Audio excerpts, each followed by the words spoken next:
Assalamualaikum warahmatullahi wabarakatuh. Perkenalkan, nama saya Dwi Lingga Putra Kurnia dengan nomor NPM 2021222156.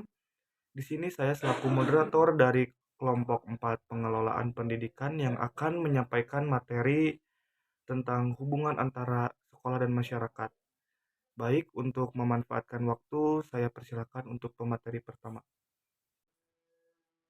A. Konsep dasar hubungan sekolah dan masyarakat. Menurut Sunaingsi, sekolah sebagai lembaga sosial yang diselenggarakan dan dimiliki oleh masyarakat harus memenuhi kebutuhan masyarakatnya. Sekolah mempunyai kewajiban secara legal dan moral untuk selalu memberikan penerangan kepada masyarakat tentang tujuan-tujuan, program-program, kebutuhan, dan keadaannya. Dan sebaliknya, sekolah harus mengetahui dengan jelas apa kebutuhan, harapan, dan tuntutan masyarakatnya. Menurut Botan dan Taylor, hubungan masyarakat adalah praktik profesional dan subbidang komunikasi dengan riset dan landasan teorinya. Bidang hubungan masyarakat berkembang menjadi bidang komunikasi terapan yang berbasis teoritis yang memiliki potensi untuk mengkonfirmasikan beberapa bidang komunikasi atau komunikasi massa dan untuk menawarkan alat teoritis dan konseptual yang berguna dalam komunikasi, risiko, dan politik. Antara lain, karena banyak pembaca yang tidak akrab dengan teori dan penelitian relasi publik, artikel ini pertama kali mengulas dan merangkum teori-teori yang terkait dengan teori dalam hubungan masyarakat, kemudian mengkategorikan dan menjelaskan tren teoritis di lapangan.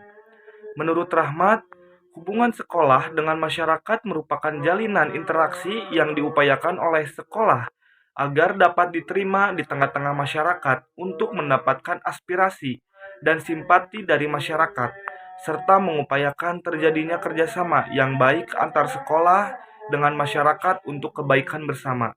Atau secara khusus bagi sekolah, perjalanan hubungan tersebut adalah untuk mensukseskan program-program sekolah yang bersangkutan sehingga sekolah tersebut bisa tetap eksis. Yang terakhir, menurut Mulyasa, hubungan sekolah dengan masyarakat pada hakikatnya merupakan suatu sarana yang sangat berperan dalam membina dan mengembangkan pertumbuhan pribadi peserta didik sekolah. Dalam hal ini, sekolah sebagai sistem sosial merupakan bagian integral dari sistem sosial yang lebih besar, yaitu masyarakat. Sekolah dan masyarakat memiliki hubungan yang sangat erat dalam mencapai tujuan sekolah atau pendidikan secara efektif dan efisien. Jika hubungan sekolah dengan masyarakat berjalan dengan baik, rasa tanggung jawab dan partisipasi masyarakat untuk memajukan sekolah juga akan baik dan tinggi. Suatu proses komunikasi antara sekolah dan masyarakat tentang kebutuhan dan kegiatan pendidikan serta mendorong minat dan kerjasama dalam peningkatan dan pengembangan sekolah. Husemas ini merupakan usaha kooperatif untuk menjaga dan mengembangkan saluran informasi dua arah yang efisien serta saling pengertian antara sekolah, personal, sekolah, dan masyarakat. Assalamualaikum warahmatullahi wabarakatuh. Nama saya Syaila Naili Ulwa dengan NPM 2021222144. Di sini saya akan menjelaskan fungsi dari hubungan sekolah dan masyarakat. Menurut Koiman menyatakan bahwa fungsi hubungan sekolah dan masyarakat dalam pendidikan adalah mengembangkan pengertian masyarakat tentang semua aspek pelaksanaan program pendidikan di sekolah. Yang kedua, untuk dapat menetapkan apa harapan-harapannya mengenai tujuan pendidikan di sekolah dan bagaimana harapan para masyarakat terhadap lembaga atau sekolah. Ketiga, untuk mendapatkan bantuan secukupnya dari para masyarakat kepada lembaganya, baik material, finansial, maupun moral. Yang keempat, menimbulkan rasa tanggung jawab yang lebih besar terhadap kualitas pendidikan. Yang kelima, mengikut sertakan masyarakat luas secara kooperatif dalam usaha mengatasi persoalan pendidikan dan meningkatkan kerjasama antara sekolah dengan masyarakat. Yang keenam, memperkuat sebuah peningkatan serta tujuan kualitas hidup dan penghidupan masyarakat. Yang selanjutnya, meningkatkan gairah masyarakat untuk menjalin sebuah hubungan dengan sekolah.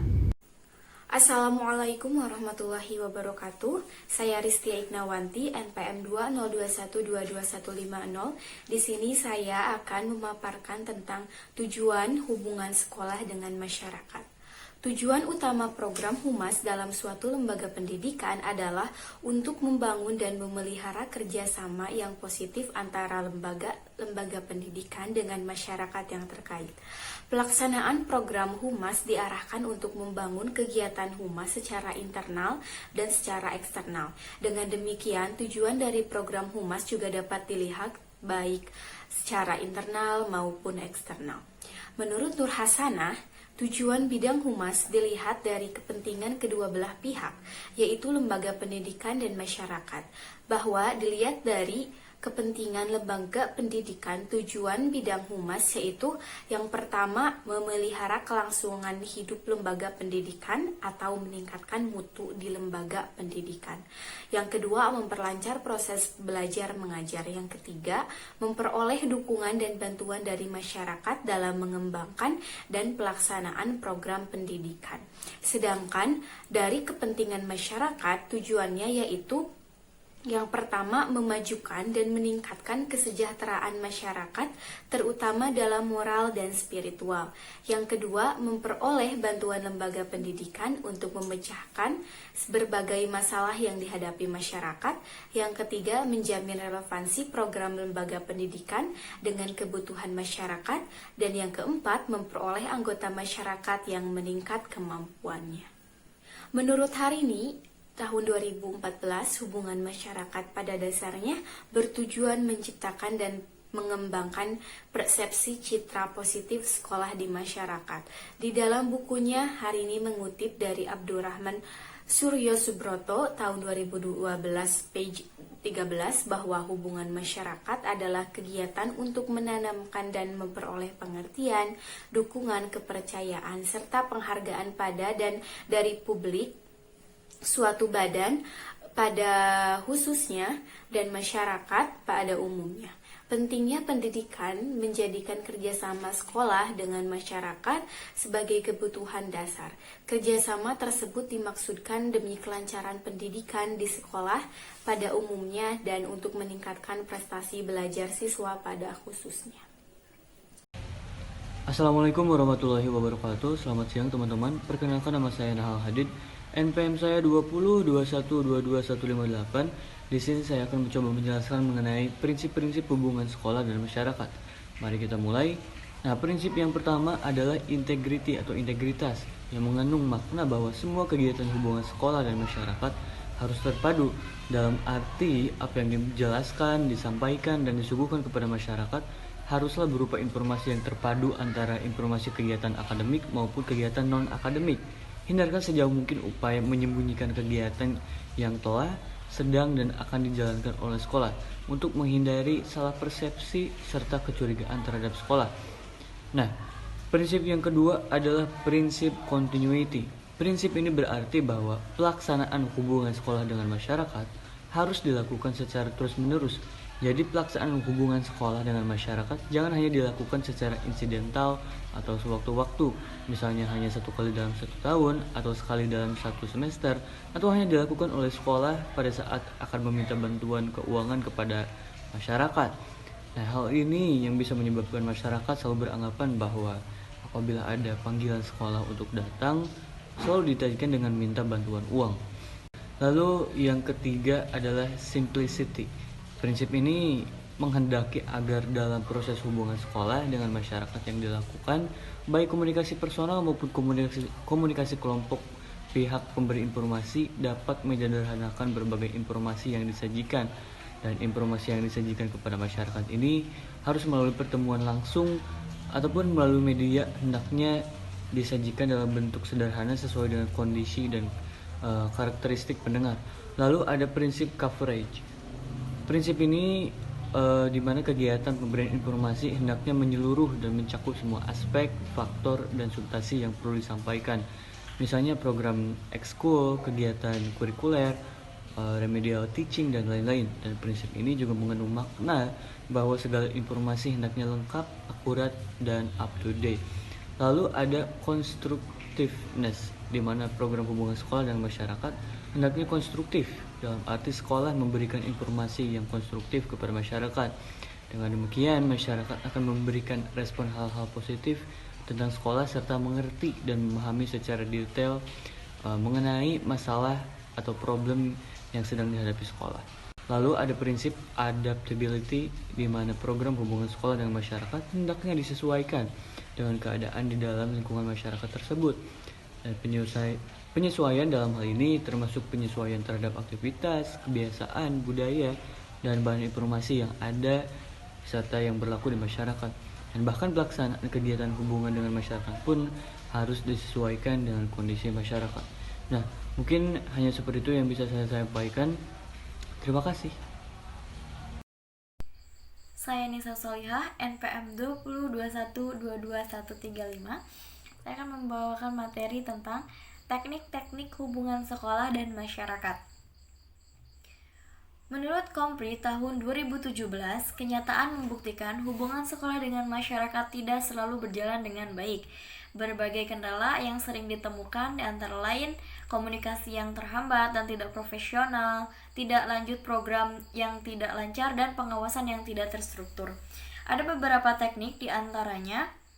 Pertama, teknik tertulis. Hubungan antara sekolah dan masyarakat dapat dilakukan secara tertulis. Cara tertulis dapat digunakan meliputi seperti buku kecil pada permulaan tahun ajaran, pamflet, berita kegiatan murid, catatan berita gembira, atau buku kecil tentang cara membimbing anak. Teknik lisan. Hubungan sekolah dengan masyarakat dapat dilakukan secara lisan meliputi kunjungan rumah. Dalam rangka mengadakan hubungan dengan masyarakat, pihak sekolah dapat mengadakan kunjungan ke rumah wali murid, warga, ataupun tokoh masyarakat. Melalui kunjungan rumah ini, guru akan mengetahui masalah anak di rumahnya. Apabila setiap anak diketahui problemnya secara totalitas, maka program pendidikan akan lebih mudah direncanakan untuk disesuaikan dengan peminatnya. Seperti yang kedua, panggilan orang tua. Selain mengadakan kunjungan ke rumah, pihak sekolah juga sesekali memanggil orang tua murid ke sekolah. Setelah datang, mereka diberi penjelasan tentang perkembangan pendidikan di lembaga tersebut. Teknik yang ketiga yaitu teknik peragaan. Teknik hubungan sekolah dengan masyarakat dapat dilakukan dengan menggunakan teknik peragaan yang meliputi kunjungan ke sekolah, kunjungan orang tua murid ke sekolah pada saat pembelajaran berlangsung, yang dimaksud agar para orang tua murid berkesempatan melihat anak-anak pada waktu mengikuti pelajaran. Kunjungan sekolah ini dapat dilaksanakan sewaktu-waktu sehingga mereka dapat melihat kewajaran yang terjadi di sekolah tersebut. Yang kedua, seperti open house.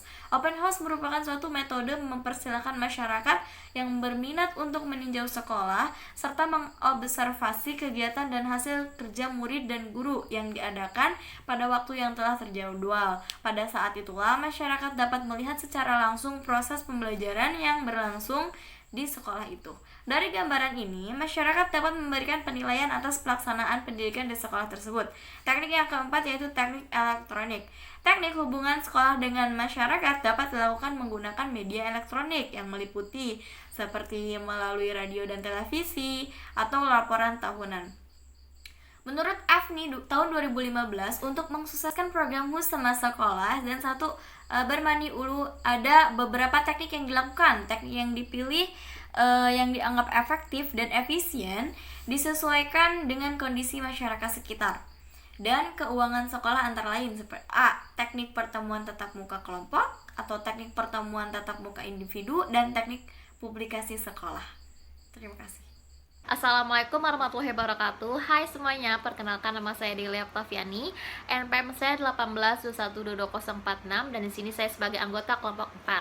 Saya akan mempresentasikan tentang unsur-unsur hubungan sekolah dan masyarakat. Nah, unsur-unsur hubungan sekolah dan masyarakat di sini terbagi menjadi beberapa bagian menurut para ahli. Dan yang pertama saya akan menjelaskan menurut Agustinus. Unsur-unsur yang terlibat dalam hubungan sekolah dan masyarakat menurut Agustinus ada 3. Yang pertama sekolah, yang kedua orang tua murid, dan yang terakhir adalah murid dan guru. Nah, yang pertama sekolah. Sebagai pusat pendidikan formal, sekolah lahir dan berkembang dari pemikiran efisiensi dan efektivitas pemberian pendidikan bagi masyarakat. Artinya bahwa sekolah sebagai pusat pendidikan formal merupakan perangkat masyarakat yang diserahi kewajiban memberikan pendidikan. Sekolah merupakan lembaga sosial yang tumbuh yang berkembang dari dari dan untuk masyarakat.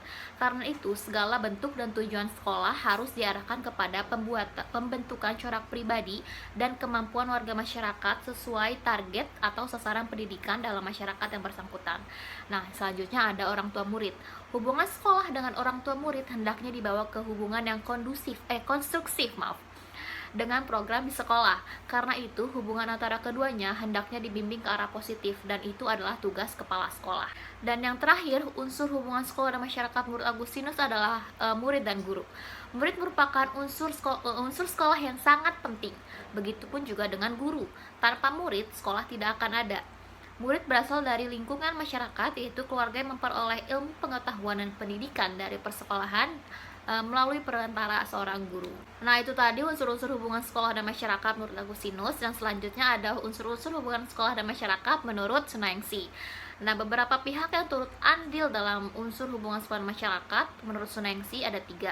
Yang pertama itu adalah guru, yang kedua adalah orang tua, dan yang ketiga adalah komite sekolah. Nah, pertama adalah orang tua nih.